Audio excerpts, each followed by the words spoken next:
Hello everyone, welcome to Raj Malhotra IAS. Raj Malhotra IAS में आप सभी का स्वागत है। और आज का जो हमारा सेशन है वो स्टार्ट हो गया क्वेश्चन से।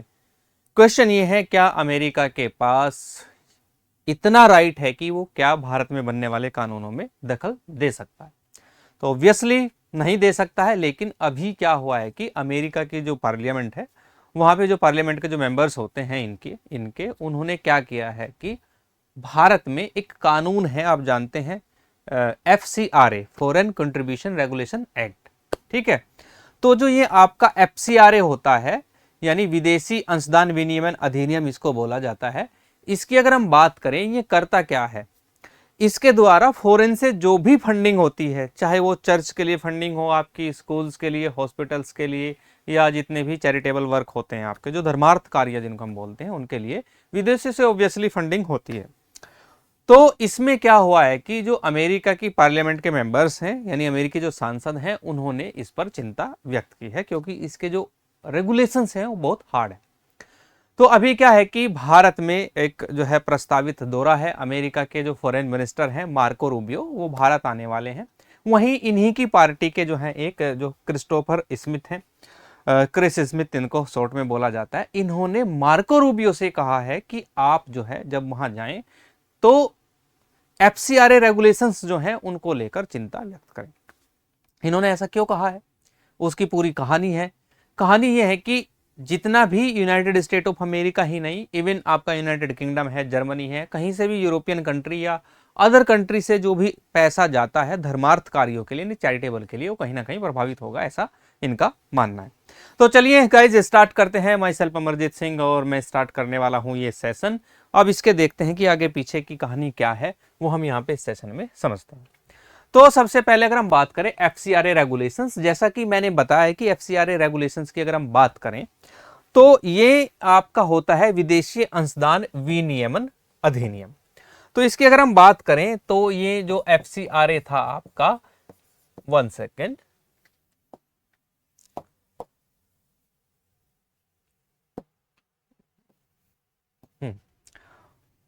तो FCRA की अगर हम बात करें, दिखाई दे रहा होगा शायद, FCRA जो था इससे पहले ये रेगुलेशंस 2010 वाले ही माने जाते थे, जो बहुत ज्यादा इजी थे, मतलब इजीली जो है ट्रांसफर हो जाता था फंड किसी भी अदर कंट्री से भारत में।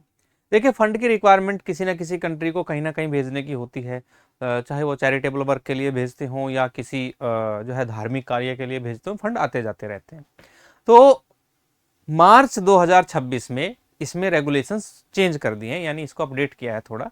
तो अभी हमारे पास जो एक्ट है वो है आपका FCRA, यानी फॉरेन कंट्रीब्यूशन रेगुलेशन, जो आपका एक्ट है ये आया है, सॉरी अमेंडमेंट बिल है, सॉरी, ये अब 2026 में आया है और मार्च में इसको लाया गया। इसको लेकर जो है बड़ा इश्यू स्टार्ट हुआ है अमेरिका में खास तौर पे। तो इसमें रेगुलेशंस चेंज किए गए हैं। रेगुलेशंस चेंज ये किए गए हैं, इसके बारे में बता देता हूं कि अब जो है गवर्नमेंट ने जो नए रेगुलेशंस लगाए हैं उसकी अगर हम बात करें, उसमें क्या हो सकता है। अगर कोई भी इंस्टीट्यूशन, सपोज दैट कोई चर्च है, चर्च को ले लेते हैं, अगर कोई चर्च है, यहां पे चर्च की अगर हम बात करें तो चर्च अगर FCRA के रेगुलेशंस के अंडर पैसा ले रहा है, यानी उन रेगुलेशंस को ध्यान में रखते हुए पैसा ले रहा है, कोई इश्यू नहीं है। अगर कहीं कोई भी प्रॉब्लम मिलती है, अगर वो रेगुलेशंस को वोलेट करता है, यानी नियमों का उल्लंघन अगर करता है, तो करने के बाद अब गवर्नमेंट के पास क्या है, गवर्नमेंट क्या कर सकती है, या तो उसकी जो है जो FCRA लाइसेंस है उसको रद्द कर सकती है, और हो सकता है कि यहां तक कि किसी भी जो है नियामक अधिनियम को उस पैसे को दे सकती है, या क्या कर सकती है, उस पर नियंत्रण भी कर सकती है, इंस्टीट्यूशंस पर ये राइट्स हैं। तो इसमें अगर हम आगे बढ़े, सबसे पहले यहाँ पे बात करते हैं, यहाँ पे हम देखते हैं कि कौन कौन से इंस्टीट्यूशंस हैं या ऑर्गेनाइजेशंस हैं जो फॉरेन कंट्रीब्यूशंस को रिसीव कर सकते हैं, यानी बाहर से जो फंडिंग आती है उसमें कौन कौन आते हैं। देखिए, इसका सबसे ज्यादा अगर कहीं असर देखने को मिलेगा तो उसमें सबसे पहले आते हैं आपके NGOs। ठीक है, NGOs क्योंकि नॉन गवर्नमेंट ऑर्गेनाइजेशंस होती हैं, गवर्नमेंट से जो है बिल्कुल भी एड एंड एडवाइस दोनों ही नहीं लेते हैं। ठीक है, तो ये क्या करते हैं कि ये इंडिपेंडेंट ऑर्गेनाइजेशन होते हैं जो चैरिटेबल वर्क करते हैं, यानी ऐसे कार्य जो कहीं ना कहीं मानवता के लिए अच्छे हों। तो पहले नंबर पे आते हैं एनजीओज। एनजीओज सबसे ज्यादा जो है फंड लेते हैं, ये हमेशा टॉप पे रहते हैं फंड लेने में बाहर से। तो 1000 of non profit organisation working in child welfare, mainly इनका जो वर्क होता है child welfare, rural development, health care and ये चलती हैं चीजें आपकी, चाहे वो आपका चाइल्ड वेलफेयर, रूरल डेवलपमेंट हो या आपका हेल्थ केयर का सिस्टम हो, ये मोस्टली जो रिलाई करते हैं वो ओवरसीज जो ग्रांट आती है उसके ऊपर। पहला नंबर आता है इनका, ठीक है। दूसरे नंबर पे जो रिसीव करते हैं आपके फॉरेन कंट्रीब्यूशन को, उसमें रिलीजियस इंस्टीट्यूशंस आते हैं। रिलीजियस इंस्टीट्यूशंस में अब ये मत समझना कि खाली क्रिश्चियन कंट्री से पैसा आ रहा है तो चर्च ही होंगे, चर्च नहीं है। सबसे ज्यादा हाँ ये जरूर बात है कि चर्च को जो है पैसा ज्यादा मिलता है। तो क्रिश्चियन एनजीओ जो होते हैं उनकी अगर हम बात करें तो वो चैरिटीज के लिए पैसा मंगाते हैं। तो पहले नंबर पे यहां पे आते हैं चर्च, ठीक है।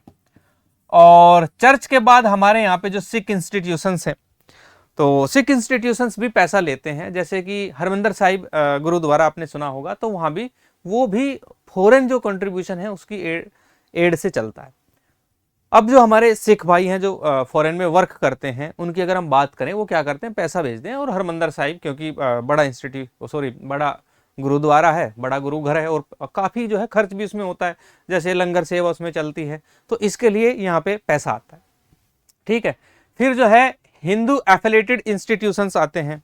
अब कहेंगे कि सर हिंदू एफिलेटेड इंस्टीट्यूशंस को बाहर से चंदे की क्या जरूरत होती है? बिल्कुल होती है। जैसे कि आपने इस्कॉन इंस्टीट्यूशंस का नाम सुना होगा, श्री कृष्णा, भगवान श्री कृष्ण से जुड़ा हुआ है, तो उसमें पैसा आता है। और श्री सत्य साईं जो चैरिटेबल ट्रस्ट है उसमें पैसा आता है। बहुत सारे हिंदू एफिलेटेड इंस्टीट्यूशंस में भी चैरिटेबल ट्रस्ट होते हैं, उनके लिए पैसा आता है। तो दूसरा नंबर है इनका। जो रिलीजियस इंस्टीट्यूशंस हैं आपके, ये फॉरेन ग्रांट रिसीव करते हैं। इसी के साथ तीसरे पे आते हैं रिसर्च जो एंड एजुकेशन का जो मसला है आपका, उसमें भी अलग अलग यूनिवर्सिटीज हैं, खास तौर पे इंडिपेंडेंट यूनिवर्सिटीज हैं, वो भी जो है रिसर्च वगैरह के लिए जो है फॉरेन एड उनको मिलता है। तो universities and research foundation frequently receive international grant for research and student scholarship यहाँ पे मिलती है।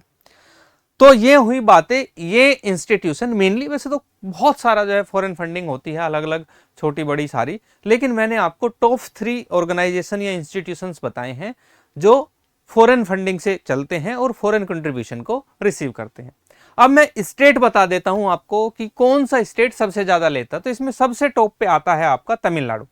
तमिलनाडु में भी स्पेशली चेन्नई सिटी में जो है सबसे ज्यादा फॉरेन जो है कंट्रीब्यूशन की रिसीविंग होती है। उसके बाद महाराष्ट्र, और महाराष्ट्र में भी मुंबई, और कर्नाटका में मेनली बेंगलोर।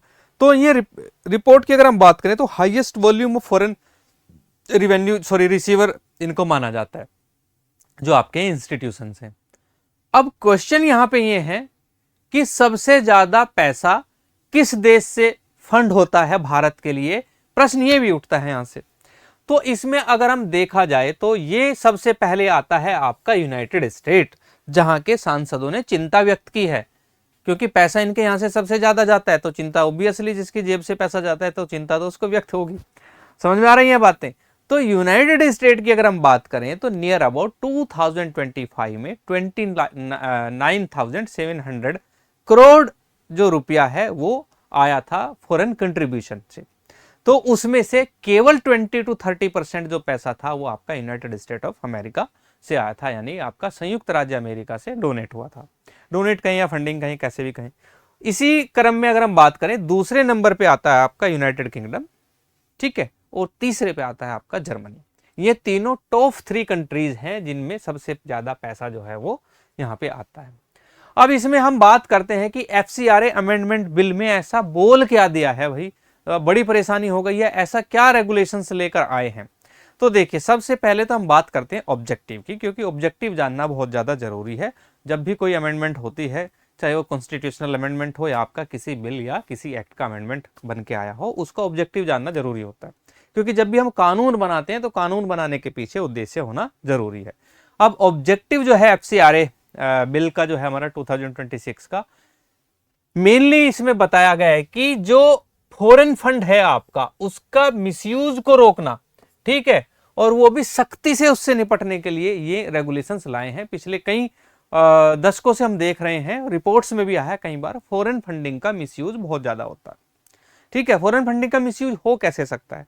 वो ऐसे हो सकता है कि किसी भी इंस्टीट्यूशंस के लिए पैसा आया बाहर से और वो पैसा जो है यहाँ पे हवाला कारोबारियों के पास पहुंच गया है, या वो पैसा क्या है कि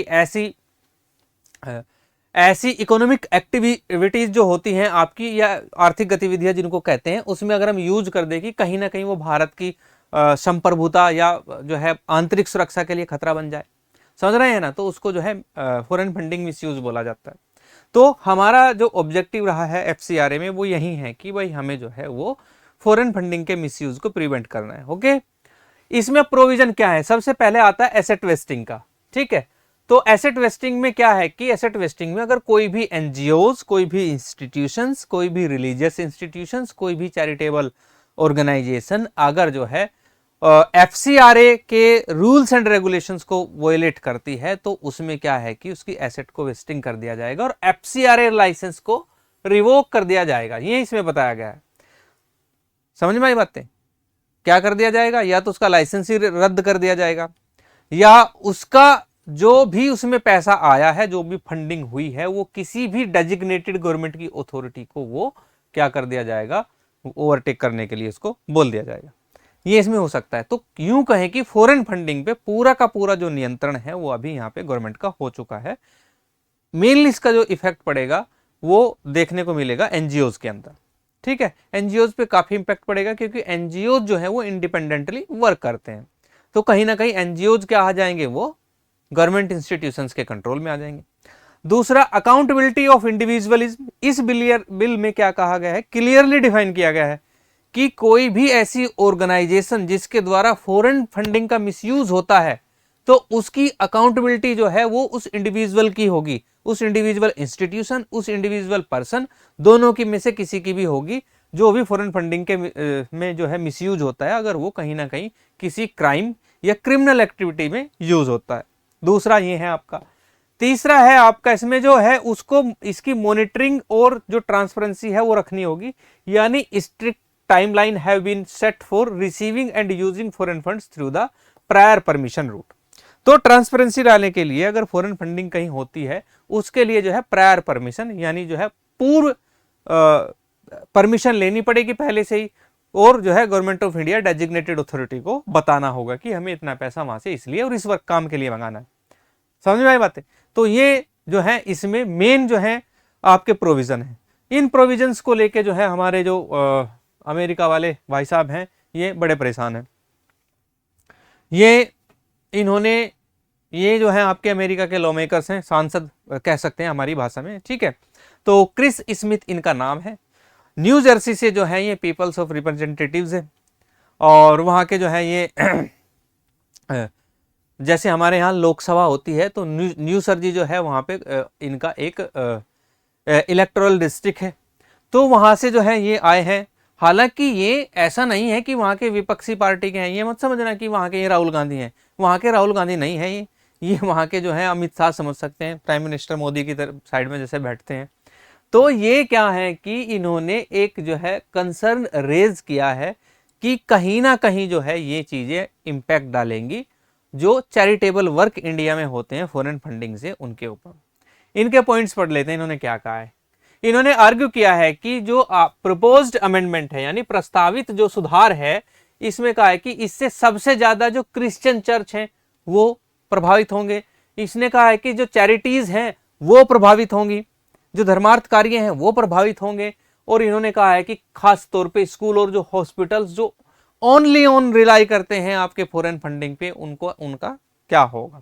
ठीक है, तो ये इन्होंने बताया। इन्होंने ये भी कहा है कि इंडियन जो स्टेट है वो कहीं ना कहीं, इनका स्टेटमेंट है, मेरा मत समझ लेना, कि इंडियन जो स्टेट है वो कहीं ना कहीं जो है जो नॉन गवर्नमेंट ऑर्गेनाइजेशन है आपकी, उनके ऊपर कंट्रोल पाना चाहता है जो फॉरेन फंडिंग से चलती है। इन्होंने ऐसा कहा है।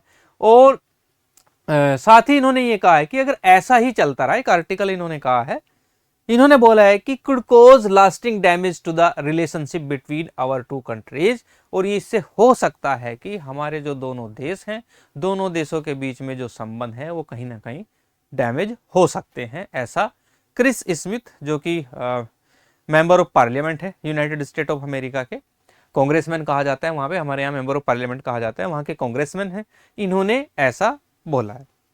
तो गाइज अब आपसे जो है क्वेश्चन है कि सरकार ने ये जो प्रोविजंस लाई है एफसीआरए का नया जो अमेंडमेंट हुआ है वो कहाँ तक जो है वो लाभदायक है और कहाँ तक वो हानिकारक है, कमेंट बॉक्स में जरूर बताएं।